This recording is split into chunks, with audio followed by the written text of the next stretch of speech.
Hi, my name is Jenny and I am coming to you as part of the Pagan Federation series of events to help us get through the isolation and lockdown following the COVID-19 pandemic. I hope you're all doing well, or as well as you can be, and I hope that you're not going quite as mental as I am yet. I think there's a lot more of that to come. So let me introduce myself properly. My name is Jenny Cartledge and I am a solitary pagan witch. I have been practicing paganism on and off for around 15 years, and in that time I've covered witchcraft, Wicca, Druidry, goddess worship and God knows what else, before deciding just to follow my path as it is and let it develop organically, which is what I'm continuing to do now. I've been helping out as part of Children of Artemis, primarily as a contributor, and through online staffing I do some of the behind the scenes stuff online and help out Kath where I can, even if that's just to help her not go quite as mental. And I've done discussion groups on Second Life, through a group called Witches Brew, which I haven't done in a couple of years, but it was something I really enjoyed doing. I've also helped out in an online capacity with the Dorian Valiente Foundation, and I primarily write, so I've written for Witchcraft and Wicca magazine and the online Pendlecraft e-zine, I think it is as well. I've also contributed to Everyday Magic, which was a book that came out in 2018, I think, by Moon Books and edited by Lucia Stasia. And I was hoping to have contributed to their new book that is coming out eventually called Naming the God, but unfortunately personal circumstances got in the way, so I'm going to have to look for new opportunities to do writing instead. I've been a speaker at Children of Artemis events for about the last 4 or 5 years. Starting out at Artemis Gathering, and I've spoken at Witchfest Midlands and Witchfest International as well. So the talk that I am bringing to you is called Walking a Pagan Path, and it's my favourite talk to give, and I think it's my most well received talk as well. I usually get some really good feedback from people saying that the issues that I talk about are ones that they struggle with, so I hope you find something in here. If you have any questions throughout the talk, which I'm sure you may have some, please pop them in the comments below and I will do my best to get to them and answer them as much as I can. So walking a pagan path, what I hope it will do is show you that you are not alone. Whether you're new to the path or have been on it for some time, there are always challenges that we're going to face. There might be ones you faced already, new ones you haven't faced yet, or you might be facing them now, such as the isolation and possibly becoming a solitary witch for the first time ever. So whether it's practical advice, reassurance, or just a book recommendation, of which there are a few of those in this talk, I hope that you take something away from this. So when it comes to walking a pagan path, the most common metaphor, when it comes to describing a pagan path, the most common metaphor is to walk it. Straightforward A to B type path. You start with that first spark, that bit of inspiration which led you to your first book, and it carries you until the end, learning and progressing as you go. I prefer to think of my path as hopscotch. Sometimes you have 2 feet on it firmly, you're standing comfortably knowing where you are. Sometimes you're balancing on 1 foot looking for the next step forward, and at times when you're looking for that next step, looking for the stone, that inspiration you threw at the beginning, that you start to wobble, and before you know it you've lost your balance and fallen over arse over tit into the nearby hedge, which is usually where I find myself. How you travel your path is entirely up to you. Paths come in many different shapes and sizes. It might not be straight, it might twist and turn, or perhaps it's covered in crazy paving. I know there's quite a few paths out there that are covered in crazy paving, and I'm pretty sure that one of mine is one of them. It might be a beautiful winding path that will take you in many different directions, but you always know where you are and how you got there. Or it could have so many junctions that you're not sure that you've taken the right one, and trying to find your way back is difficult, and you've lost the trail of breadcrumbs and you don't know where you are, so you give up. It might be lined with tantalising glimpses of others' paths, perhaps just over the hedge or through the trees. Your path will be unique to you, however. We can never claim to have the same journey. One thing that I like about paganism is the flexibility that it gives you. You can follow whatever it is you believe in and what practices work for you. It's often described as a pick and mix religion, but I don't think that's a problem.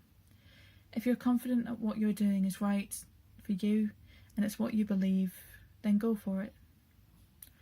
I've also found that feeling lost is quite common, particularly if you're on your own. Certainly we're often finding ourselves on our own at the moment. There is so much information out there with book recommendations, and the same ones are damned somewhere else. Groups on Facebook where half the group is telling you to do a ritual one way and the other half is telling you to do it 20 other different ways. It can be difficult to figure out what it is that you want to do and fear that you're doing it wrong. I've felt lost, haven't we all, somewhere along the line? You don't know whether you're doing the right rituals, the right spells at the right times with the right ingredients, the right prayers to the right gods. You don't know whether what you do, what you practice is even working, or if there is anybody out there listening. And these doubts can put a stop to us before we start, because we fear that we're doing it wrong. There can also be a certain fear surrounding what we're actually doing, of being discovered if we're not out of the broom closet, or just being judged.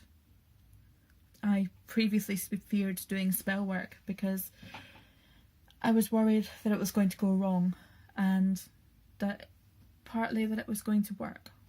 I'm an easily spooked little thing, and for ages I didn't go anywhere near spells because of this, and it took me a long time to get past that. Perhaps I was just being overly cautious, or maybe something or someone was telling me, you're not ready for this yet. It's your path to follow, as you please.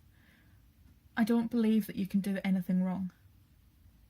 It can be very hard to shut out everyone else in terms of beliefs, especially when you are starting out, but it is yours that matter. You do not need to follow a particular deity because your friend is, or dedicate yourself to Wicca if you don't feel that it's right for you. Seek your own truths. And that's one bit of advice that I was given a few years back by Cat Treadwell. Seek your own truths. And it's something that I still hold very close to my own heart, and it's still something that I follow today.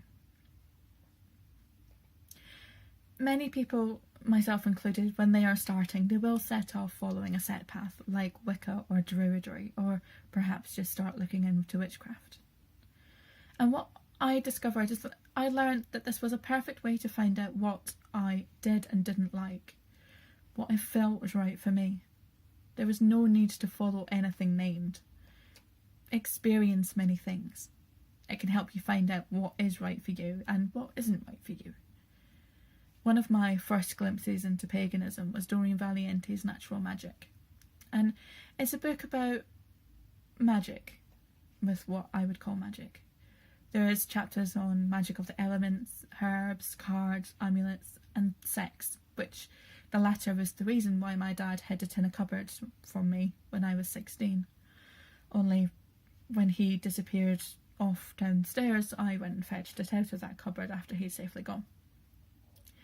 In contrast, my first Wicca book was Scott Cunningham's Wicca, A Guide for the Solitary Practitioner. I found what was in that book was very different to the natural way of Doreen's writing. There was a lot within the pages that I didn't feel comfortable with. One aspect in particular was doing ritual stances, and I didn't want to do them because I felt silly, but I forced myself because that's what I felt that I should be doing. Should is a word that I have batted around so much on my path, and it's something that has been flagged to me as something I've often said many times. I should be doing spells. I should be doing rituals every Sabbath and Isbet. I should be doing witchy study all the time. The number of things that I should be doing to call myself a witch were overwhelming. And I would set myself a study schedule, reading and celebrate Isbats and Sabbaths, and I would fail before I even got started. I feel that there is a degree of expectation, certainly when you come to events like Witchfest and Artemis Gathering or Pagan Federation conferences, and you can feel like a fraud if you feel that you don't practice enough. No one is going to know how much you practice if you don't tell them. And there's nothing to say that they aren't feeling the exact same feelings that you are. There are no shoulds in paganism. Although I will say should a couple more times in this talk. There are no shoulds. You should do it what you're comfortable with. So the only shoulds that you should follow are, you should do what you're comfortable with, and if it feels uncomfortable, then don't do it. And you should only do something if you want to. Don't stress if you're busy on the actual Sabbath. Celebrate a day later or at the weekend. They're not particularly set dates anyway. And in relation to this, my friend and I recently commented on a post somewhere about Sabbaths and how we're rubbish at remembering them. And in fact, during that post, realised that we had both missed a star. So, there we go. I think I'm just a rubbish witch. It's important to have the freedom and flexibility to take what you want to practice and believe and develop that into your own unique path. That's not to say that it won't necessarily develop into a set path later if that's where you end up going, or you feel you should be. Just because Wicca wasn't right for me in the beginning doesn't mean that I won't return to it. And in fact, I do return to it often. When I go to take a step back and look at where I am for my path, I often start rereading those beginner books, the Scott Cunningham to Doreen Valiente, and a lot of the ones on Wicca, because that's a lot of where my original practice came from. Occasionally I'll break out and read something different and see where that takes me. I can see things in a new light with a bit of time, and it can lead me on to new things to try. I am very much still experimenting with my path. I might figure out what it is one day, but for now I'm happy to let it ebb and flow with life, and I look forward to seeing where it takes me. Paganism is an experiential religion, and in my opinion, it's only through experience that you will fully understand what is right for you, and it's definitely what's worked for me. Through experience, I've discovered that I quite like group rituals, something that I'd always been terrified of in the past. That I adore using herbs and oils in my spell work, and that the best way for me to get back to everything is simply to have my bare feet in the grass, to reconnect with nature, with her and with him. So experiment with different practices. Do full rituals, do them skyclad. If you only cast candle-based spells, then try a different medium. Maybe work with herbs or crystals or spell bottles or something different. Do something at the Isbats and Sabbats, and it doesn't have to be a big, full, long-winded ritual if you don't want it to be. But try it. Journal your experiences and your thoughts and feelings before and after you do these things. Take what feels comfortable to you and develop it. These connections are worth researching. If nothing else, then it's a great excuse to buy a new book. If you come across something that doesn't feel right, then figure out why it doesn't feel right, and why, and whether or not it's something that you could adapt, or whether it's something that should be completely left alone. Only do what is comfortable for you. I said earlier when I first began practicing that I didn't want to do full rituals, certainly not with Cunningham's ritual posies, and my views on rituals have greatly changed now that I have more experience with them. I no longer believe that they should be a long drawn out process. If you have the time and that's what you want to do, then go for it, but shorter, smaller, simpler rituals are just as effective. So have a think. What is ritual for you? Is it a planned process with a full circle and altar, or is it spontaneous mumbling at the moon as she catches your eye when you pass a window? Both are valid. Whether you use expensive church candles or a tea light, a fully written rhyming prayer, or a poem by Rudyard Kipling, everything you're doing brings you closer to the divine. How you do it is entirely up to you. My path is made up of hopscotch, which unfortunately I'm not very good at, as I have found myself in the bloody hedge far more times than I can count.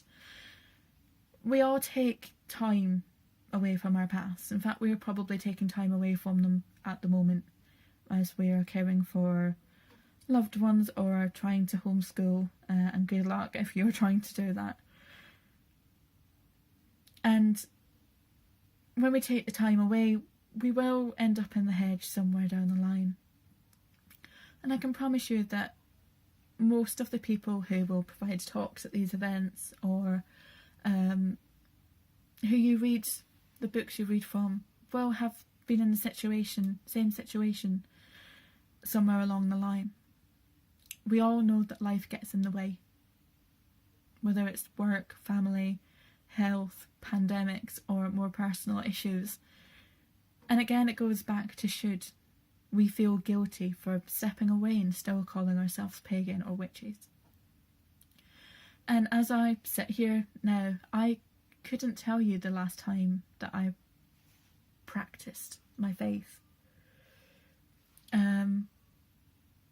Possibly one of the events last year when I took part in a group ritual. And in all honesty, before that, I really couldn't tell you. My own reasons are mostly due to mental health, which has taken a bit of a dive since, well, the end of the year before last and continuously through last year. And just when I thought I was getting back on top of it, I had a lot of personal issues with surrounding the health of my husband hit me, and since then everything has been on the back burner apart from him. So I'm struggling to find my way back. It's as if the path has grown over and I can't find my way through the thorns. But hopefully in the coming weeks I'm going to start reviewing my practices again, my faith and beliefs, and go forward and see where it takes me. We will all have phases where we cannot see where our path is going, or find that we've wandered off it altogether.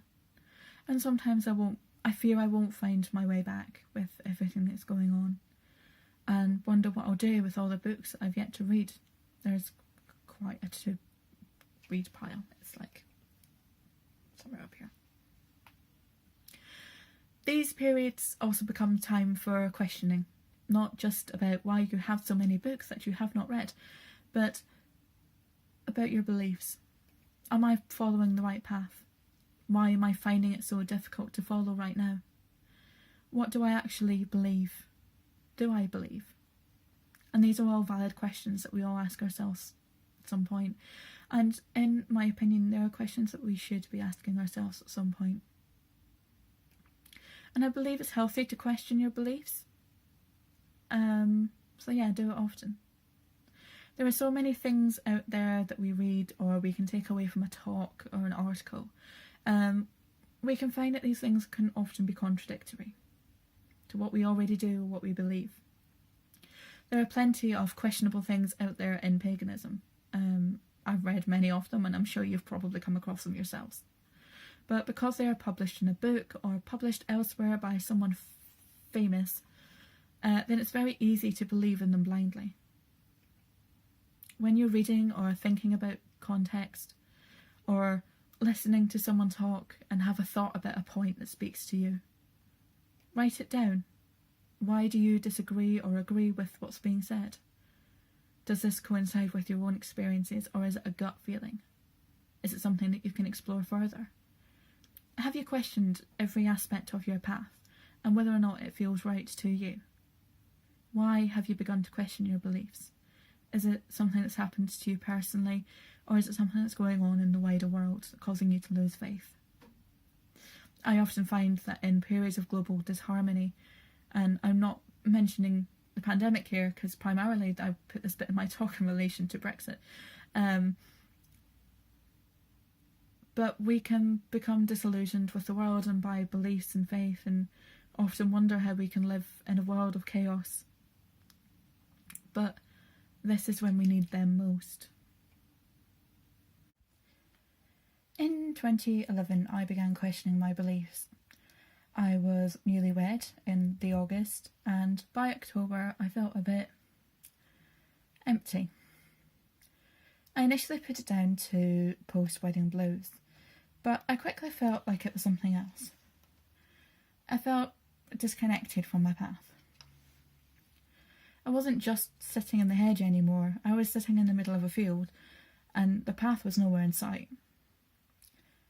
Even when I tried to pick up the threads of it here and there, I quickly found myself at odds with the deities that I followed.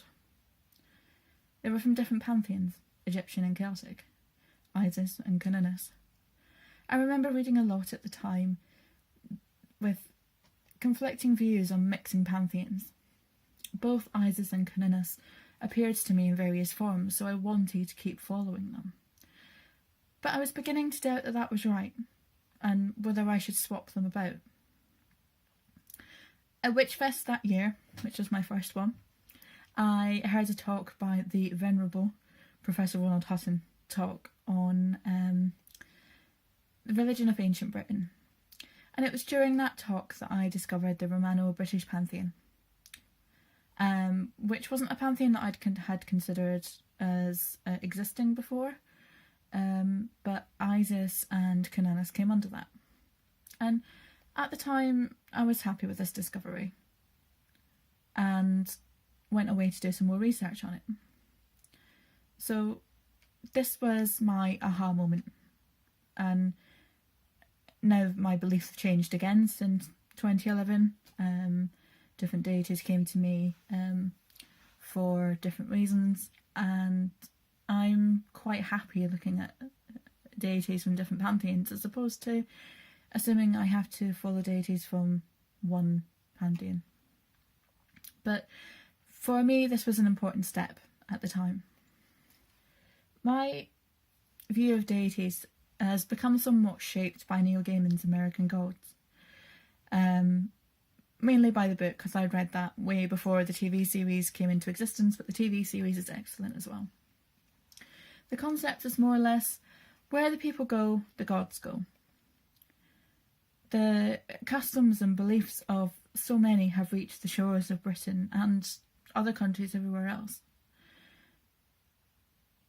And we've got evidence of that within the UK with great archaeology. So Isis, there was a jug found in London that states at the Temple of Isis in London, which, although we don't know where the temple was, we have this evidence that Isis was worshipped here millennia ago.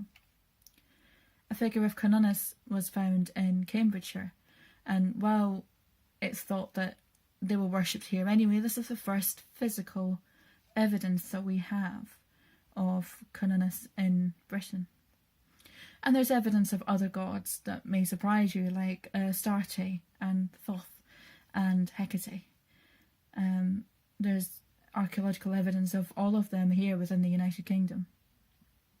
And Hecate is one that interests me quite a lot. In the 1960s, an altar was found in Dunbartonshire in Scotland that bears the inscription that it was erected by the wife of a centurion to repay a vow in the presence of her family.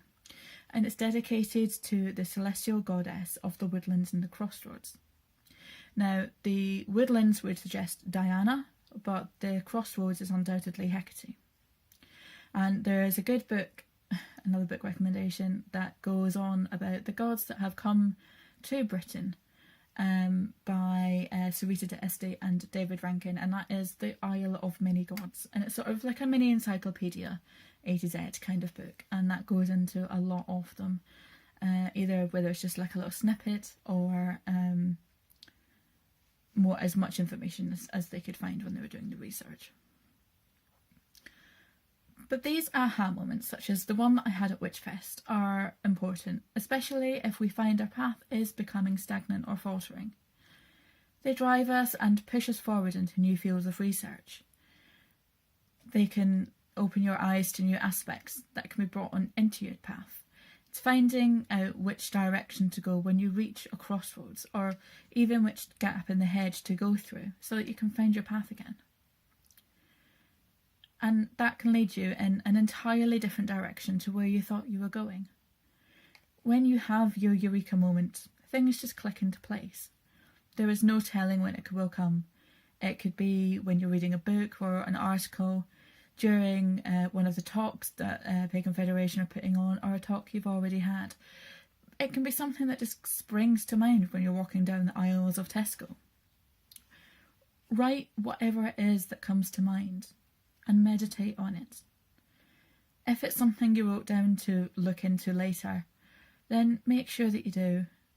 If it's speaking to you, there's a reason for it doing so. Don't let it fester. There are many different aspects of paganism that you can experience. As I'm sure you know through either events you've already attended or different online events and things you've read. Engaging with the community, be online or in person, is not just fun, especially when meat is usually involved, but the community can be inspiring. You can share the time with like-minded people and generally just not feel alone. And this is why I like these online festivals and online events Pagan Federation do. They reach out to those who can't necessarily get to a field to attend a lot of these camping festivals, or don't necessarily have the energy to attend something as big as a conference all day. I think the outreach work that they're doing here is great for those who are or can be stuck at home.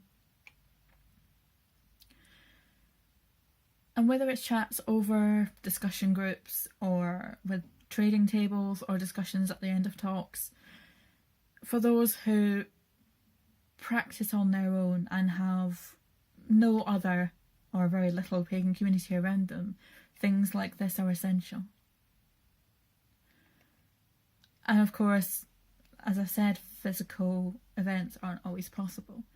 And if you type witchcraft and paganism into Google or Facebook, you're going to get hundreds of suggestions of what comes up. A lot of these hits are going to be hit and miss. Some of them are going to be better than others, but explore the Facebook groups, explore the people on Instagram and all that. There will be something out there that suits you to follow and investigate further. So explore YouTube, Instagram, and there's so many on there now. There's so many on there that are well known. Laura Daligan, Sea Priestess, Egyptian, Joey from Starry Eyed Supplies, just to name a couple. So many of these names have become well known within the pagan community, and you feel like you are taking a peek into their lives. However, a reminder that social media is often a skewed view of a person's life. They may look the part and talk the part, but this is only a peek into their lives. They are putting their best witch forward. And I can promise you that they're not 100% witchy all of the time. And I think that these views can affect us. Once again, we don't feel like we've got necessarily the right aesthetic, or we feel that we're doing things wrong because of the way that people have things laid out. That is not the truth. That's just how they do it. It's not how everybody does it. And remember what I said at the beginning. There is no wrong way of doing your path. You do you, and they will do them. Your path is ever growing and evolving. And yes, there will be periods when you maybe don't practice very much or at all and have a quiet spell. We go through life on the wheel of fortune, ever spinning in a series of ups and downs. This also applies to our spiritual paths, never mind the crazy paving or the hopscotch. Sometimes it can be a downright roller coaster. But the wheel keeps turning at different speeds for all of us. And if it's spinning down and round, know that it will keep turning. If you're at the bottom, it will rise again. Use the time when you're in the downward part of the circle and note how you are feeling. Perhaps there is a little thing that you could do to help feel connected, even if it is only a meditation for 10 minutes or standing outside barefoot or just gazing at the moon from the window. So when we've lost that spark, what can we do? I find going back to the beginning helps me particularly. What was it that led you to your path in the first place? For some of us, it was always a desire to have a deeper connection with nature, seeking the other, an interest in the mystical, the paranormal. For some of us, we saw Charmed and Buffy on TV, and we thought Wicca looked a bit cool, only to find that it isn't like the stuff that Willow and Phoebe, Piper and Paige do. It's much more magical. Others just deeply regretted not getting their Hogwarts letter, and I'm still waiting myself. And Wicca was as close as they were going to get.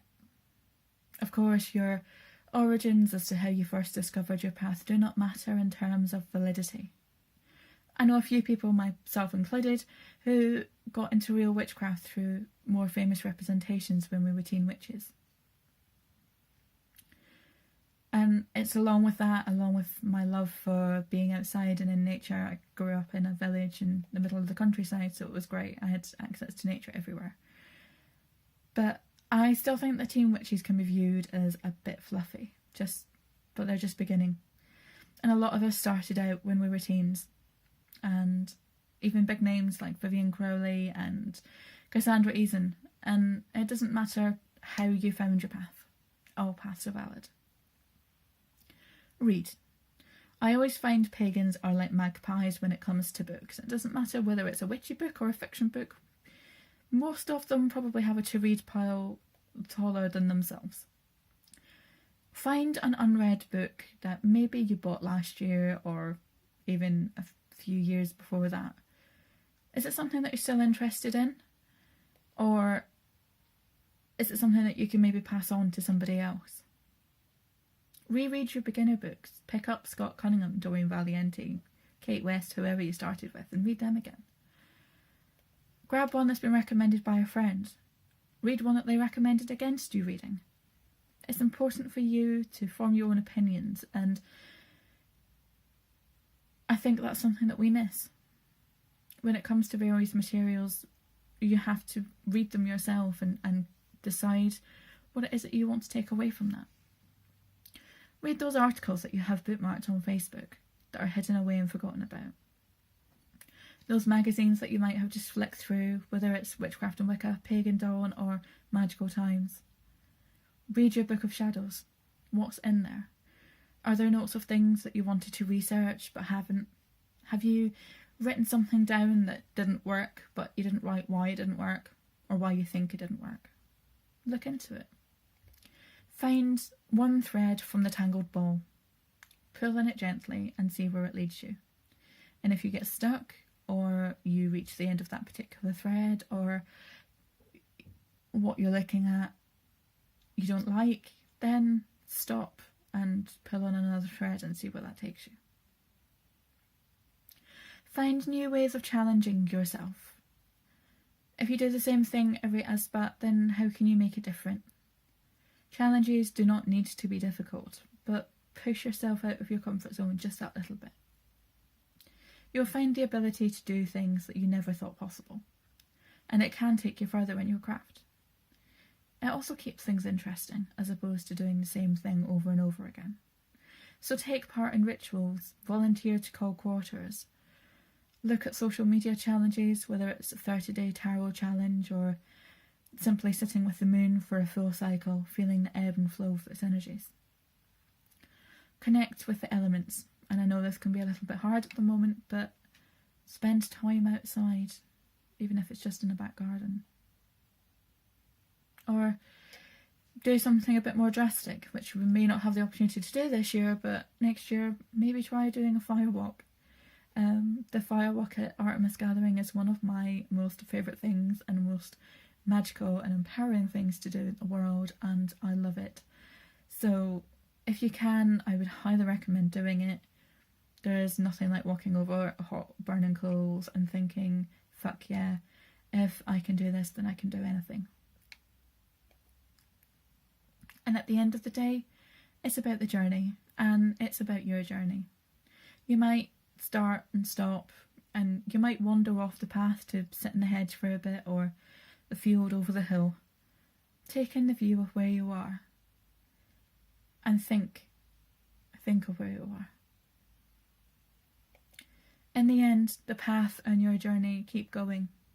Eventually you will stand up, dust yourself off, start walking, or hopscotching, or dancing down your path again.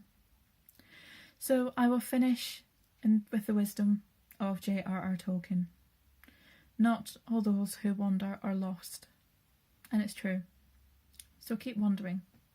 You will get there eventually. So thank you for listening to my talk. As I said, any questions, please post them in the comments below, and I will do my best to answer them. Take care of yourself during this difficult time. Take care of each other, and we will all be there once it's all over. So, blessed be, and thank you.